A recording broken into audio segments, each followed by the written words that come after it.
Hey guys, what's up? Welcome back. Another episode from the Ultimate EDC. And today I want to talk about CKF knives or Custom Knife Factory. Before we do that, I'm going to get to today's EDC. First was Spyderco Yojimbo. You guys get a look at this. This is in jade, M4 steel. Real big knife, fits great in the hand. I like the jade. It kind of grew on me at first. I wasn't too sure about it, but after a while, I think it looks kind of nice. What do you guys think? One thing I might do is take out this pocket clip and make it a black pocket clip or an aftermarket deep carry or something like that. But really nice knife. Good action. Great slicer. And Wharncliffe is my favorite blade shape, so this fits the bill. And then today's fixed blade of the day is going to be the Auxiliary Manufacturing Bottle Rocket V3. So this is a really cool little fixed blade. Carbon fiber handle. You guys can see that. It's got this kind of hawkbill blade. That's an ABL steel. And if you look at this, just by looking at it visually, the handle may not look that comfortable or ergonomic, but the way they have these scallops, these scallop cut, it really is. It really fits in your hand great, no matter which hold you're holding it in. Just really, it's weird. It doesn't look like it. I mean, you can see from the back profile there, but really, really comfortable in whichever grip you're holding it in. So, comes with an Offensive Industries ambidextrous sheath. Just put it in one way, clicks in nice and secure. If you want to turn it around, put it in, fits in great. Again, my little Ranger band on there for some grip, just to give you a little help to pull it out. There's not much, it's pretty deep conceal, so you get a little bit of that nub to help pull it out. Just helps really nice, so. Okay, so now back to the topic at hand, we'll get to the knives. So CKF, Custom Knife Factory, they are based in Russia. Now, there was a lot of lore around this brand, at least for me there was, and a lot of my friends in the knife community, that these knives were made in Russia. In actuality, came to find out they're actually made in China. And the finishing touches are done in Russia. So, again, that was not always thought to be the case.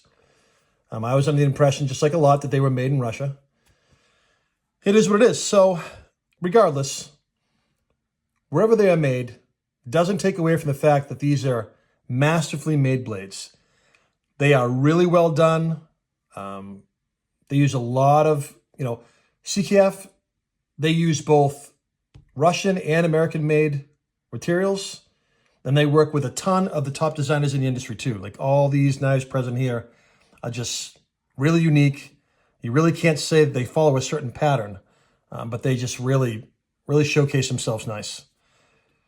So, politics aside, I think Russian-made knives are overall great, including a lot of the designs from CKF. It's funny is this knife right here,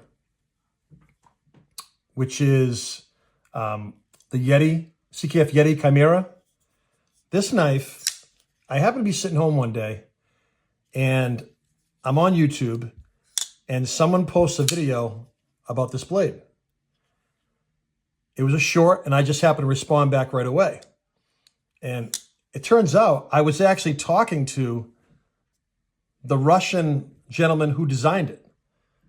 So I just wrote back, hey, I think that's a really cool design. When can I get it? And he wrote me back, it's coming out soon, this and that. And then before you know it, we had about a 10-minute conversation through, just responding back and forth, which I thought was really cool. He was a nice guy. I think he said another design coming out in future projects. So it was just really cool that I happened to just catch him at the right time when we talked for a while. So, I'm also a big fan of actual full-blown Russian-made knives as well. So here I've got, this is the Shiro. You guys, I'm sure have seen this before. This is the F95 NL Gen 5, which some consider to be one of the best knives out there. as far as action and build quality. It's very nice. Very nice done. Very well executed. You've got the carbon fiber insert. You've got M390 steel. Obviously, this is full titanium. And the action is, as the people say, it's like butter. Really nice. These are costly blades. I think everyone knows if you're in the knife industry, they're not cheap. But the build quality overall, very well done. So yes, I am a fan of Russian-made knives, 100%. Action on this is addictive. It really is. Just, I'll do a video on this on its own one day. But really nice. Again, that action, whew, really good. And also, Cheburkov knives. I've lent this knife around to a few guys. You may have seen it on their channels. This is Cheburkov Wolf Paw. And this is a big, big blade. Full tie, M390. I mean, this is a really big knife. Over 9 inches. Nice, thick blade steel. Get a look at that. Let's get that machined out of the paws there. It's cool. Gives a little traction as well. Nice jimping, you know, on bearings, and then just amazing action. And again, a big, big knife. I mean, look at the size of that thing. Really cool. Cheburkov. They make a lot of good models. I'm sure you guys have seen the Scout, the Wolf Paw. They make a few other ones. I can't think of the names off the top of my head, but I would definitely have no problems buying more of either maker. Very nicely done. But back to CKF. So I was always a fan right away, regardless if I didn't know where they were made. I thought they were made in Russia. I didn't really know. It didn't matter to me. I liked the designs from the start. So I started to purchase them, and I started off with, the first one I started off with was probably the Farco. So I have another one, but it's buried somewhere. But this is the MCAD Farco. And this one here is it's a one-off custom they did. Take a look at that. It's got the sculpting all through the top of the scale. And then on the back, they did a similar sculpting on the titanium and the clip as well. Really cool. Titanium and G10 scales.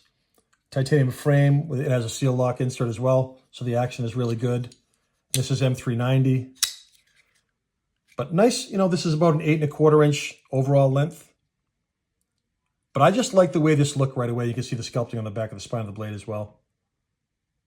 Really well done. They do these one-offs. I think that's pretty cool that you get a sample that's, I guess, completely custom in their eyes. You've got custom ano on the back spacer. It's just really nice looking. But they're discontinued, which is a shame because this is a really nice blade. You can find them around. They have the regular Farco too. It's just, it's this with carbon fiber and just the titanium backspacer. No, no sculpting, no milling, or anything like that. But really nice. I think that was the first one I started with.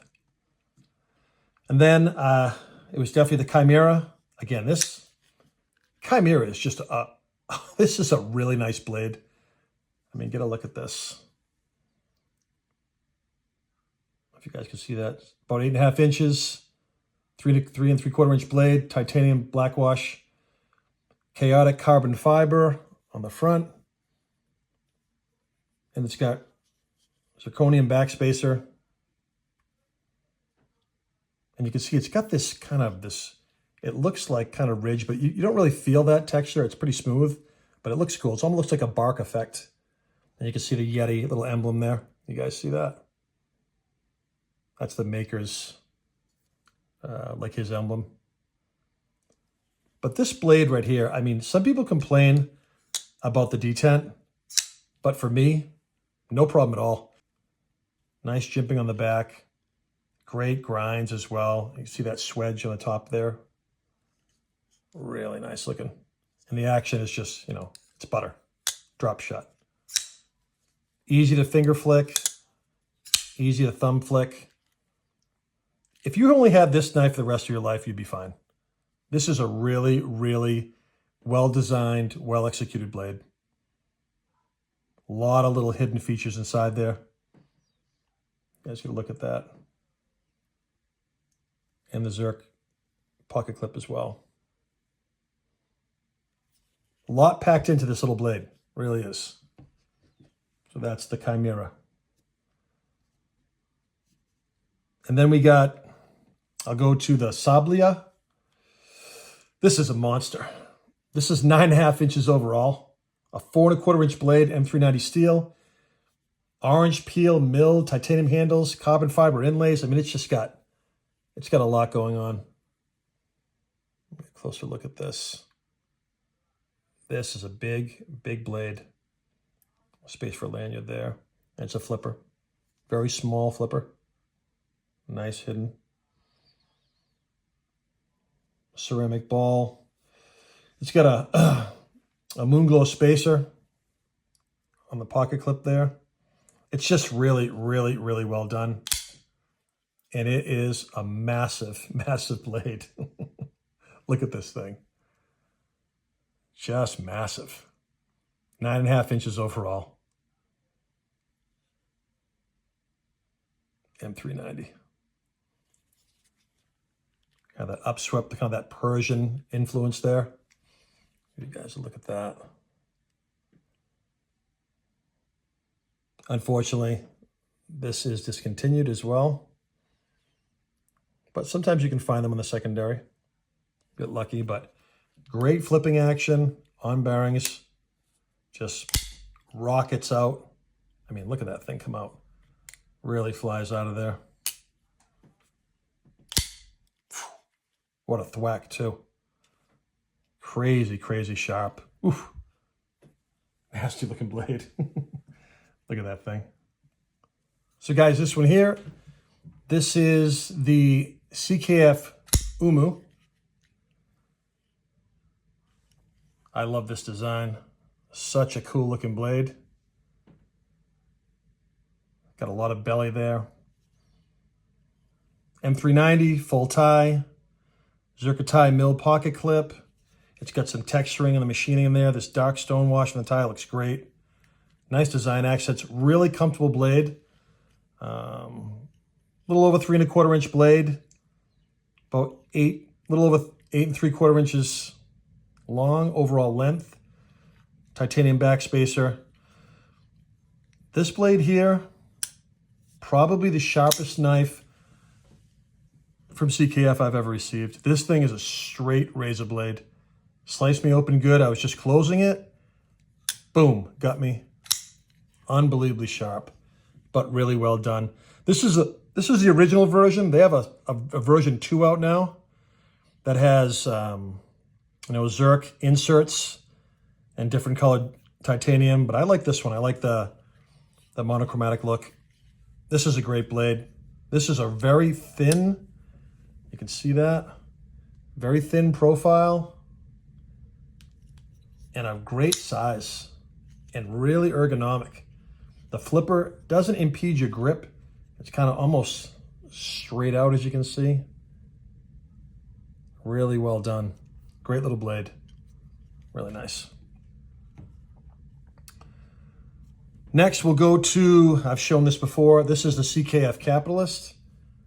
A lot of design in this blade. Tons. Look at that. Milling to materials to action. This is a big, big knife, big, wide, tall blade. 9 inches overall, 4-inch blade. Zirconium inlaid scales and backspacer. Zerk pocket clip. M390 steel. Really, really cool. You can see the backspacer there. And the scales, the transition, and the milling work there. And the tie has like it's kind of like a bronzy look to it in a way. It's really, really well done. Super comfortable blade in the hand. Even if you've got really big paws, this will work for you. Action, excellent.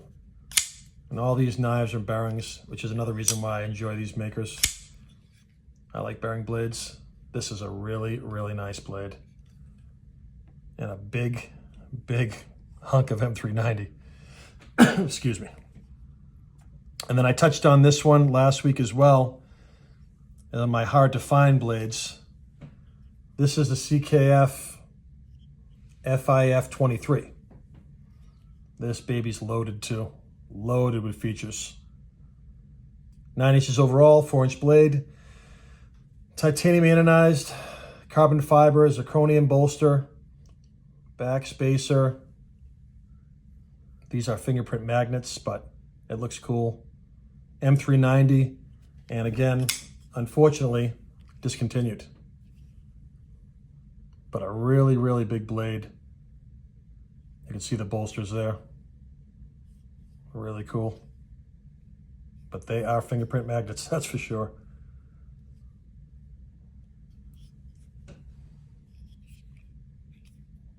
Really nice. Monstrous knife too. Big, and again, the action on this, whew, straight guillotine. Watch your fingers when you close this blade, that's all I can tell you. It just has no hesitation coming down. Really nice. CKF blades. I'm a big fan.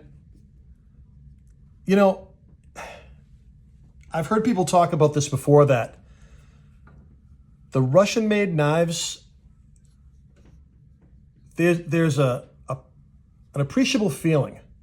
When you feel it, they have a design language that's similar. They just have a feeling. And when you feel, you know, American-made knives, Asian-made knives, they all kind of have their own feeling to them. And I can say without a doubt, the Russian-made knives have a distinct feeling to them. You can tell. Same thing with the Cheburkov. It just has that design language, that flipping action. They all have their own unique feel to them. Russian-made knives definitely have their own segment. You know, sometimes when people say, if you get an Asian-made knife, whether it's in China, Taiwan, or, you know, wherever you get it from Japan, Seka City, from Spyderco, they all have their own design language, their own feel. Same is said for the Russians. They have a definite design language. I watch some Russian YouTube channels and, you know, knife content, and they're just really, really interesting designs. Really good. So overall, CKF, I think they're great. Regardless of where they're made, where they're assembled, it doesn't really bother me. I mean, would I want to buy American first? Absolutely. But they do use American parts as well for their products. But just overall design language, I mean, look at the table. All very different, very unique, very well done, great materials, action. Every one of these knives has phenomenal action. Phenomenal. You know, you've got the absolute guillotine of the FIF 23. The nice bearing action of the Capitalist. Just great. Nice. The Umu, be careful. This baby comes down quick. Whew. The Farco one-off. Nice action. Chimera. Really nice.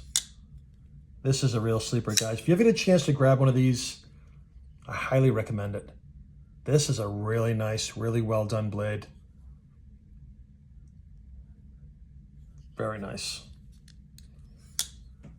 And Sablia, again, drop shot, just an absolute monster, monster flipper. That thing comes out like a rocket. Look at this one more time. I mean, look out. Are you shitting me? That thing comes out like a rocket. Oh, man. Might be one of the fastest flippers I own. Really, it comes out like a rocket. So, I think that's a good example today of CKF blades. I'm definitely a fan. My main concern is finding a good quality blade that has great action, great materials, and great design. And all the knives represented here embody that. I mean, obviously we come with the Shiro, Russian-made, full-blown. Cheburkov, Russian-made. Fantastic, fantastic examples. Like I said, I'll do a review of the this blade as well. F95NL. I'm sure you guys have seen these before. I'll give my take on it. And the Cheburkov Wolfpaw. Possibly do a review on this at some time as well. But great examples. Let me know what you guys think. Are you a fan of CKF blades? Do you have it in your collection? Would you be opposed to buying these knives, knowing that they're a Russian design but made in China? Would that bother you? So either way, guys, I hope you enjoyed this. Hope you guys have a great weekend. Leave me a like, leave a comment down below if you got any questions or comments. Thanks a lot, guys. And this week's movie rec is going to be the movie Whiplash. It was released in 2014. Miles Teller plays a college jazz drummer who's trying to get to the top of his class. And J.K. Simmons plays his teacher, who is a complete maniac in his pursuit of perfection for his students. Both these guys are equally outstanding performances in their roles. Definitely check this movie out. It is awesome. Thanks, guys.